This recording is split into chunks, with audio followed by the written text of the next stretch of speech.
If I asked you to close your eyes and picture the Last Supper, you'd probably see Leonardo da Vinci's version, that long table, Jesus right in the center, 12 disciples arranged perfectly on either side, as if they were posing for a Christmas card. Light is streaming through the window at exactly the right angle. It's a beautiful painting. Leonardo just took a few liberties with the details. My name is Jonathan, and I want to talk about Maundy Thursday and the images of the upper room here on Between Two Trees.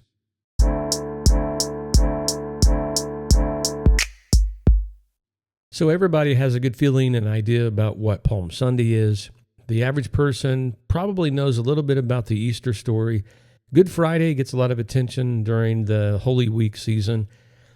Good Friday gets the candles and the silence, but Thursday, what about Thursday? Thursday just sits there right in the middle of the week like the middle child of Holy Week. A little overlooked, a little underappreciated, not entirely sure where it fits. And that's really a shame because Thursday is actually where so much of the action happens, and it's absolutely beautiful. But a first thing real quick, there is this word associated with the Thursday of Holy Week, and it's called Maundy. Because I grew up in a church my whole life that didn't celebrate really Good Friday or Maundy, Thursday, what I remember is that word was just Monday, Thursday. It just didn't make any sense to me at all. Or maybe you thought it was someone's name. Someone named Maundy did something really significant on Thursday. Well, the actual term Maundy comes from the Latin word, which means commandment. And I think as soon as I say that word commandment, I think you get it. You start to understand what is happening in the upper room. Specifically, the new commandment that Jesus gives in John 13:34. He says, "A new commandment I give you, that you love one another as I have loved you." Maundy Thursday then becomes that night in which we see love associated with this person of Jesus. We see the motive for everything that is happening. We see a very private setting in an upper room around a table with Jesus and his disciples having a conversation together, a picture that we don't always see. It seems like the rest of the time, the disciples are on a road somewhere, or they're in the middle of a controversy and trying to understand it, or they're out scrounging up scraps for food so that people can be fed on a hillside. The beautiful thing about Maundy Thursday is this. Picture the scene. It's 13 men upstairs in a room in Jerusalem. The city is absolutely packed for Passover. There's a lot of noise, not only all day, but all evening with celebration happening. And John tells us something that the other gospel writers really don't lead with. Before Jesus went to the cross, he picked up a basin, and before he wrapped the towel around his waist, John gives us the setup in verse 3. Jesus knew that the Father had put all things under his power, and that he had come from God and was returning to God. That's the statement that John uses. Jesus knew exactly who he was. Jesus knew exactly where he was from. Jesus knew exactly where he was going. And because he knew all that, he crouches down on his knees and begins to do something that seems odd to the disciples. And this is really important. He begins to wash their feet. The foot washing wasn't an act of insecurity on Jesus' part. It wasn't Jesus trying to prove something or earn something. It was service to others flowing from absolute security in his relationship with God, where he was from and where he was going. He didn't wash their feet because he didn't know his own worth. Jesus washed their feet because he knew exactly who he was. And that reframes everything for this Maundy Thursday. Because we tend to think of humility and confidence as opposites. You're either secure in who you are, or you're humble and a servant. And Jesus says no. The most secure person in the room is always free to be a servant because they have nothing else to prove to anyone. Now here's the part that should stop every single one of us every single time we read the passage. John tells us in verse 11 that Jesus already knew, before he picked up the basin, who it was that would betray him.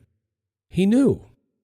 The deal had already been made. Judas had already gone to the chief priests. There may have even been 30 pieces of silver in his pocket while he's sitting at the table, maybe even while Jesus is holding his feet in his hands and washing them. But Jesus washed his feet anyway.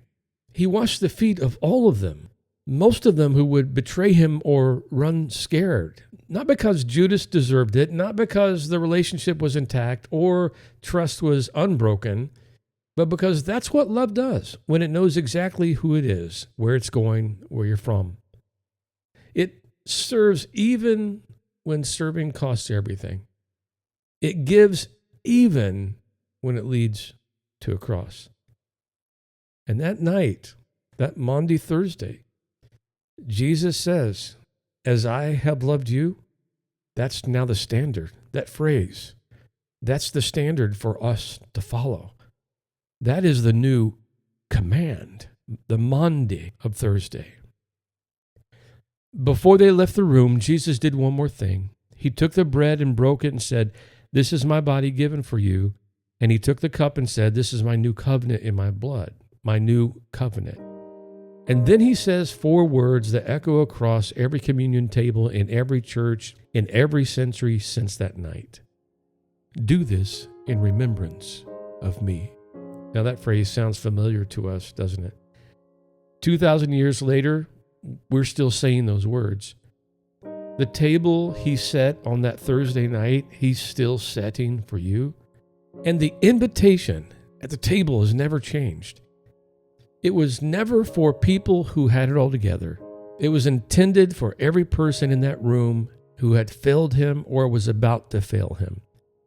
Simon Peter would deny him 3 times before sunrise. Every disciple would run when they arrested him in the garden, and the table was still set. The invitation was always there. It was never revoked. The table, my friend, is not a reward for righteousness or good deeds. It is a place set for the broken. And it simply just says, come as you are, because that's the only way anyone has ever come to the Lord. Here's where I want to leave you tonight.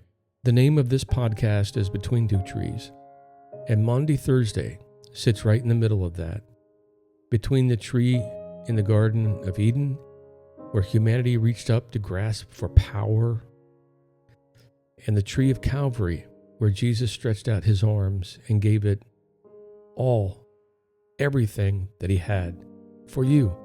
The upper room is the room in between. And it raises a question for us.